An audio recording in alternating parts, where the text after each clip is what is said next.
In this video, Dr. Jordan Peterson talks about how learning the truth and transforming yourself based on the new information could be hard. There's sort of two things that you have to consider when you're talking about people. And one is, objectively, what is a person like? The same way you might think about what a rat is like, or maybe even what a rock is like. So that's a scientific question in some sense. But then there's another question, which is, or maybe two questions, how do people act, and how should they act? And maybe the first one is a scientific question, but the second one certainly isn't. And the way that we explore how people do act and how they should act has a lot more to do with narrative than it has to do with science. And you know this. All you have to do is think about it. You think about where do you get most of your information about what people are like when you're not actually just interacting with some people. And the answer to that is quite straightforward. You read novels, you read literature, you go see movies, you watch Game of Thrones, you binge on Game of Thrones, you go watch Star Wars. Maybe you line up for 3 days if you're completely insane to go see Star Wars. And you might ask, well, what in the world are you doing? Well, people are hungry for information about how people do act and how they should act. And we're absolutely compelled by narratives.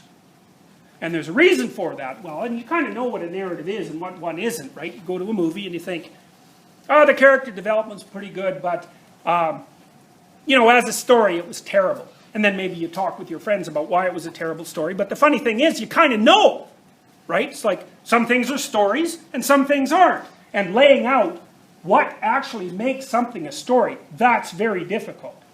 But you still know it, and you can come to some consensus even, if you look on IMDb or Rotten Tomatoes, people form large group consensus about what constitutes an acceptable narrative pretty damn quickly, and there seems to be at least a certain amount of agreement, barring individual differences.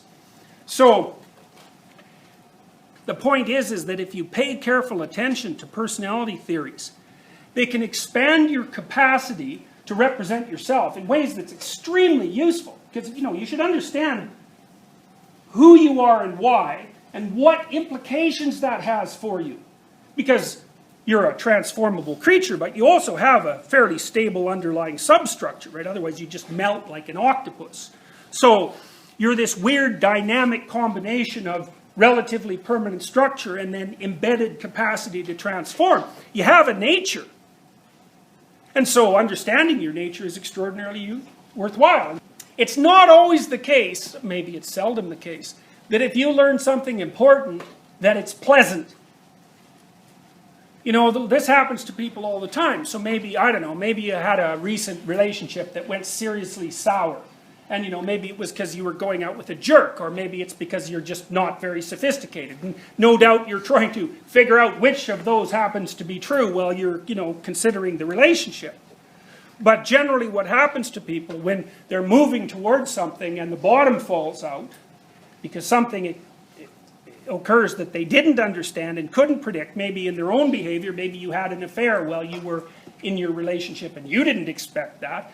Well, what happens is that your current model of yourself, and perhaps even of the world, is demonstrated as insufficient.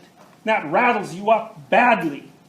And then you're rattled up for some good length of time, not very motivated, somewhat depressed, fairly anxious, you sort of fell apart, you don't know which way is up, and then maybe if you're lucky you think about it and talk about it and put yourself back together, and when you come out the other side, you're a little smarter and a little more together than you were to begin with. Now, if you're unlucky, you just stay in the little pit for...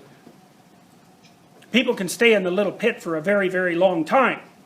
And that's not so good. And so, the process of transformation is actually quite dangerous because it doesn't necessarily have to be completed in a successful manner.